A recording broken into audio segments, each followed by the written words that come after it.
पूरे parliament election में हम सिर्फ 3 पार्लियामेंट की सीट पर लड़े, हैदराबाद, किशनगंज, औरंगाबाद। 2 पर जीते हम। हैदराबाद में मैंने बीजेपी को हराया, औरंगाबाद में इम्तियाज जलील ने 23 साल के शिवसेना के एमपी को हराया।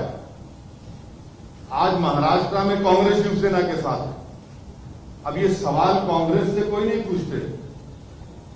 इल्जाम लगाना तो ऐसा है ना कि हमारा चेहरे पे लगा हुआ है, शायद इल्जाम लगाइए, इल्जाम को इतराज नहीं, पर आवाम को, जनता देख रही है सब ये तमाशा जो हो रहा है, और जनता इसका अच्छा जवाब देगी। जो पूछिए। आपका ये दौरा किस मकसद के तहत है? आप यही देखें या हिमाचल में जाएंगे? अभी आपको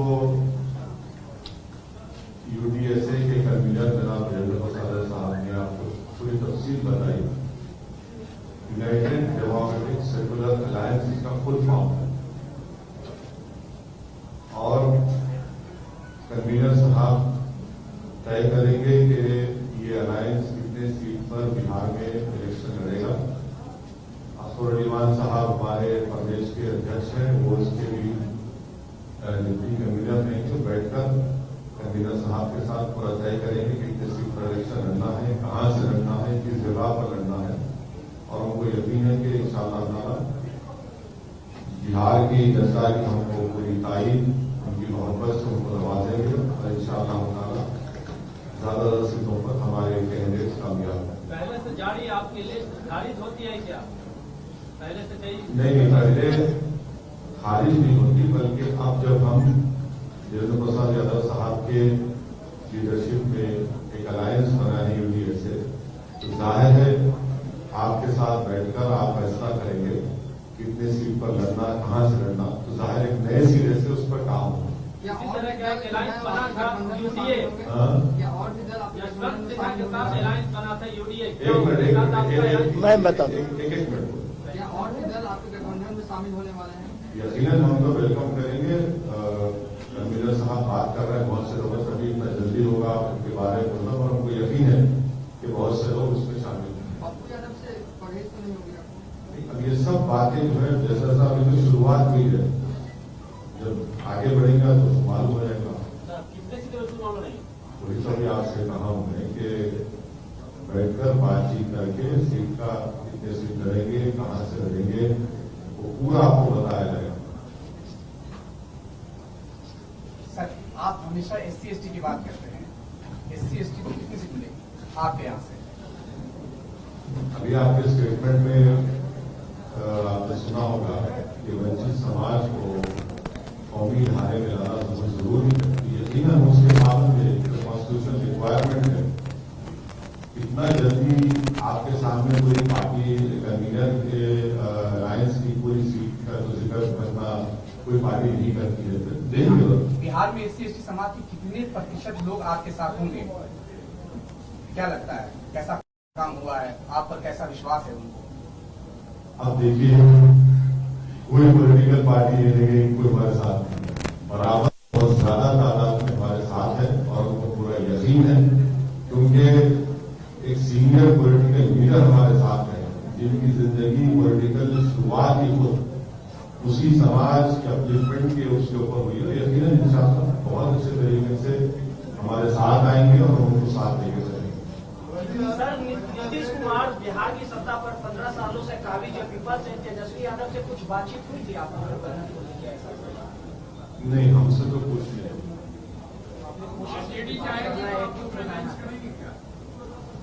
भाई देखिए, रियलिटी क्या है उसको एक्सेप्ट करना पड़ेगा।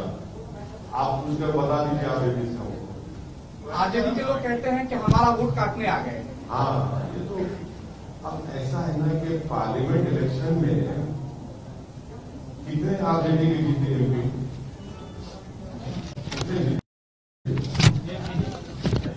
एक भी नहीं। हम कितने सीट पर खड़े? अख्तर भाई किशनगंज से खड़े थे, अख्तर भाई ने 3 लाख वोट दिए।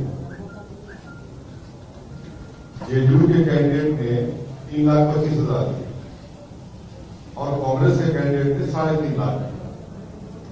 अगर अख्तर भाई नहीं खड़े होते तो क्या होता, वो एक सीट भी नहीं आती। तो ये तो इनका पुराना एक कैसेट है। फिर एक इल्जाम है दूसरा अरे मैं कहीं नहीं भाग रहा हूँ बाबा, कहा नहीं बैठे ना, तुम आपके सामने बैठे। दूसरी बात यह है कि 5 साल पहले गठबंधन के नाम पर वोट किया, सेकुलरिज्म के नाम पे वोट किया, ओवैसी को हमको बुरा बता वोट किया। अब आप बताइए कि नीतीश कुमार कैसे चलेंगे बीजेपी के साथ? जिन बिहार की जनता ने इनको वोट दिया उसको धोखा क्या इन तमाम पार्टी जिन्होंने नहीं दिया? हमसे पूछ के आपने गठबंधन तोड़ा था। तो ये अच्छा होता है कि वो अपने ही गिरबान में झांक कर देखे क्या क्या गलतियां हैं, तो बेहतर होगा। बिहार की सेक्युलर पार्टी आपसे अलायंस करने से क्यों डरती है? उन्हीं इलाकों में जहां आप चुनाव लड़ना चाहते हैं वहां भी तो कम से कम अलायंस की गुंजाइश हो सकती है, तैयार होना चाहिए। मैं आपसे कह रहा हूं सर, उनको बता दीजिए हम किसी से नहीं डरते, हम इलेक्शन लड़ना चाहते हैं। अख्तरुल इमान साहब कुछ दिन पहले आरजेडी से मिले थे, तो मैं भी एक्सपेक्टेशन है कि अख्तर भाई मिले थे नहीं मिले थे, मिलते हैं, मगर इसको आप ये कहना कि मिले थे वो नहीं है, वो मुलाकात नहीं थी, तो आप समझ रहे हैं। ये पार्टी मजबूत हो ना देखिए, आज भी हम बोल रहे हैं, आपसे मैंने कहा कि आप हमारा मैसेज कन्वे करिए,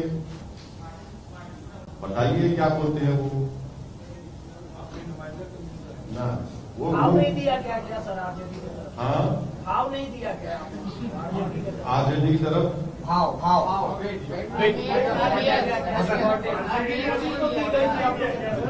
देखिए, नीतीश कुमार ने उनको भाव नहीं दिया, वो नीतीश कुमार को भाव नहीं दिए। इस तमाम चीज में बिहार की जनता को धोखा दिया गया था 5 साल पहले। बिहार की जनता का क्या कीमत है बताओ फिर आप? हमारा छोड़ो, हम तो कुछ भी नहीं, हमारा भाव ही नहीं, हम तो ट्विंकल ट्विंकल लिटिल स्टार है। मगर जो 5 साल पहले वोट किया था उसके बारे में क्या करेंगे? कौन जिम्मेदार उसका? अगर आप बिहार में बीजेपी सत्ता में है तो उसका जिम्मेदार कौन? इतनी बड़ी तादाद में बीजेपी इतना एमपी सीट जीत गया, उसका जिम्मेदार कौन? किसका बहुत है? हमारा छोड़ दिया, हमारा कुछ नहीं है भाई। हम तो बिल्कुल कोशिश कर रहे हैं, मगर ये बिहार की जनता देख रही है, सब फैसला करेगी। आप ये भी आरोप लगा रहे हैं कि बिहार की राजनीति में आपकी इंटरेस्ट सिर्फ बीजेपी को फायदा और एनडीए को फायदा पहुंचाने के लिए हो रही है। हाँ, इसीलिए तो पार्लियामेंट इलेक्शन में पूरा जीत गए बीजेपी और नीतीश कुमार, हम एक ही सीट पर लड़े। पूरे पार्लियामेंट इलेक्शन में हम सिर्फ 3 पार्लियामेंट की सीट पर लड़े, हैदराबाद, किशनगंज, औरंगाबाद। 2 पर जीते हम।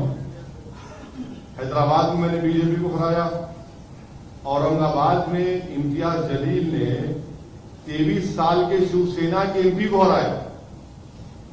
आज महाराष्ट्र में कांग्रेस शिवसेना के साथ है। अब ये सवाल कांग्रेस से कोई नहीं पूछते। इल्जाम लगाना तो ऐसा है ना कि हमारा चेहरे पे लगा हुआ है, शायद इल्जाम लगाइए, इल्जाम को इतराज नहीं, मगर आवाम को, जनता देख रही है सब ये तमाशा जो हो रहा है, और जनता इसका अच्छा जवाब देगी।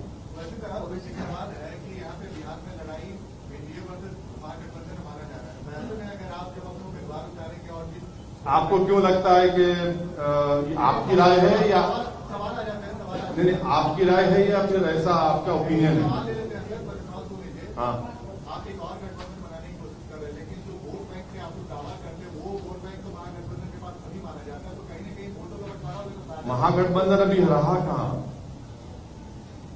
कौन सा महागठबंधन कह रहे हैं? कहां है महागठबंधन? और ये क्या ये कोई फ्यूडल है क्या कि हमारा वोट है वो आ नहीं सकता? जमहूरियत है। हम पार्लियामेंट इलेक्शन नहीं लड़े, फिर क्या हुआ उस वोट को? जो लोग आज ये सवाल कर रहे हैं उनको सोचना चाहिए कि पार्लियामेंट के चुनाव में क्या हुआ, जब तक पूरे देश में क्या हुआ। ये जो इनका जो फ्यूडल एटीट्यूड है ना कि हमारा वोट, अरे भाई क्या जनता है, ये जमहूरियत है, डेमोक्रेसी है, जिसको चाहे वोट डालेगी नहीं डालेगी, हमारा वोट ये क्या खरीद के रखा क्या आपने? आखिर चुनाव के वक्त ओबीसी को इतना बिहार का चिंता क्यों हो रहा है? अरे ये गलत बात है। सीमांचल में जो हम काम कर रहे हैं, कई मर्तबा हम वहां पर गए, बाई इलेक्शन में तो हमने कांग्रेस को हराया। थोड़ा सर्वे करो मेरे भाई, थोड़ा क्वेश्चन पूछने से पहले थोड़ा बैकग्राउंड चेक किया करो। बाई इलेक्शन तो हुआ ना, कौन हारा वाला? हम जीते ना।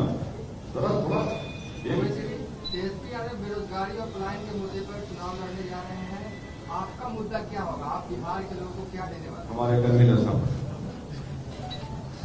देखिए, हमारा बेरोजगारी, जो लोग बेरोजगारी के मुद्दा उठा रहे हैं उनको नियत से, ईमानदारी से उठाना चाहिए। हम लोग का बेईमानी वाला गठबंधन नहीं है। आप लोग जो पूछना चाहते हैं 15 साल बनाम 15 साल, ये बेरोजगारी निकलता है पार्टी में तो किसको रोजगार देते हैं मालूम है ना?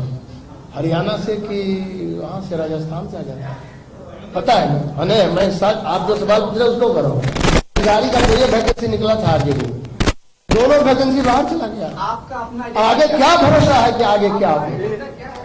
मेरा एजेंडा सीधा है भ्रष्टाचार मुक्त बिहार बनाने का, अपराध मुक्त बिहार बनाने का, और बाढ़ सुखाड़ का जो हम दंश झेल रहे हैं हर साल, उससे भी हम, बाढ़ सुखाड़ का अभी तक कोई निदान नहीं मिला। 15 साल बनाम 15 साल का जो लोग नारा दे रहे हैं, बार बार इसको आप लोग बोल रहे हैं। अभी भी हमारे एक मित्र बोले हैं कि नहीं, एनडीए में और यूपीए में इसी में लड़ाई है। ये बिहार जर्मनी का होटल नहीं है। हम जर्मनी गए थे, मिनिस्टर थे भारत सरकार में, तो वहां कहा कि डू यू लाइक कॉफी और टी? नो अदर ऑप्शन, मैंने कोई दूसरा ऑप्शन नहीं। हम लोग नींबू पानी लेके कोरोना से भी मुकाबला करेंगे, इम्यूनिटी बढ़ाएंगे, बेरोजगारी का भी हल का समस्या आवाज उठाएंगे और उद्योग को भी खड़ा करेंगे बिहार में, ताकि बिहार फिर से पुराना जो हमारा धरोहर था, उद्योग था, यहाँ औद्योगिक क्षेत्र था। यहाँ आपको मालूम है कि चीनी मिल था, 36 चीनी मिल था, 3600 बंद हो गया। किसका कारण? आप रोजगार की बात करते हैं, 36 चीनी में कितना बेरोजगार हुआ होगा? 3 करोड़ से ऊपर लोग बेरोजगार हो गए। किसका शासन था? 15 साल बड़ा भाई का और 15 साल छोटे भाई का, यही दोनों का शासन रहा।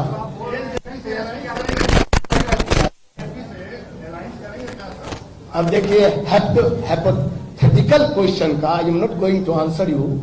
हाइपोथेटिकल क्वेश्चन का क्या जवाब दे सकते? काल्पनिक प्रश्न का कोई जवाब नहीं होगा। एलपीजी आ रही है सर, है, आपके सर्वे में आपको कितनी सीटें मिलती हुई नजर आ रही है बिहार में? मेरा सर्वे हो रहा है। हम लोग देखिए, हम लोग जमीनी कार्यकर्ता का अभी पूरी तरह चिन्हित किया जा रहा है। एक सप्ताह में आपको बताया जाएगा, अभी टाइम। सवाल आपसे है, बिहार में 243 सीटें हैं, लगभग आपने कितनी सीटों पे ये होमवर्क किया हुआ है कि आप लोग की जो नई अलायंस है वो चुनाव लड़ सकती है? ये आपका सवाल है सर। शायद आप देर से आए, शुरुआत में ही हमने कह दिया कि हमारे कन्वीनर साहब और विमान साहब और आप सब लोग बैठकर बातचीत करेंगे, तय करेंगे और फिर आपको जरूर बताएंगे कि बिहार के कितने असेंबली क्षेत्र से हमारे यूडीएसए के अलायंस के कैंडिडेट होंगे। थोड़ा वक्त दीजिए, इंशाल्लाह आपको बराबर मालूम है, कोई आपसे उतनी वाली बात नहीं, आपको बताएंगे। आपको अवगत करा बिहार की राजनीति पार्टियों का मानना है कि आपके बिहार आने के बाद एक के बाबू जी, आपकी पार्टी पर ये आरोप लगता है कि आप एक वर्ग विशेष की राजनीति, एक समुदाय विशेष की राजनीति करते हैं। तो लगता है, उनको लगता है, हमारे पॉलिटिकल अपोनेंट्स को लगता है, वो उसमें कोई सच्चाई नहीं, बिल्कुल कोई सच्चाई नहीं। सच्चाई नहीं आजकल पार्टियों का भी मानना है कि बिहार की पार्टियों का भी मानना है कि आपके बिहार आने के बाद दर्शकों पर जो राजनीति है वो काफी तेज हो जाएगी बिहार में। अरे हम तो बात ही नहीं कर, हम तो वंचित समाज की बात कर रहे हैं, पूरी समाज की बात कर रहे हैं, कहाँ एक विशेष समाज की बात। ओके सर, बहुत शुक्रिया। आप लोग जब 1 मिनट तो आप सवाल अभी किया बैरिस्टर साहब से, उसको मैं कह देना चाहता हूँ कहने को एक हम थोड़ा कविता भी करते हैं, सुन लीजिएगा, है समय 1 मिनट। कहने को तो अपना राज है, लेकिन भ्रष्टाचारियों और चोरों के सर पर ताज होती उसी का कार्य है। बेईमानों में जो बात है, जो आक्रामक है, उसका काम हो। समझने का यही अहम एक सवाल है, हिंदू हो या मुसलमान, आप सवाल पूछ रहे थे, सबका लहू लाल है। कोई राम कहे, कोई कहे रहीम, कोई केशव कहे या कोई कहे करीम, सब में बसता एक ही राम रहीम। मार मत कोई, श्याम रहे या सलीम। समझने की यही अहम एक सवाल है, हिंदू हो या मुसलमान, सबका लहू लाल है। बस यही हम आप जो सवाल पूछे थे उसका जवाब। थैंक यू सर, बहुत शुक्रिया। Thank you.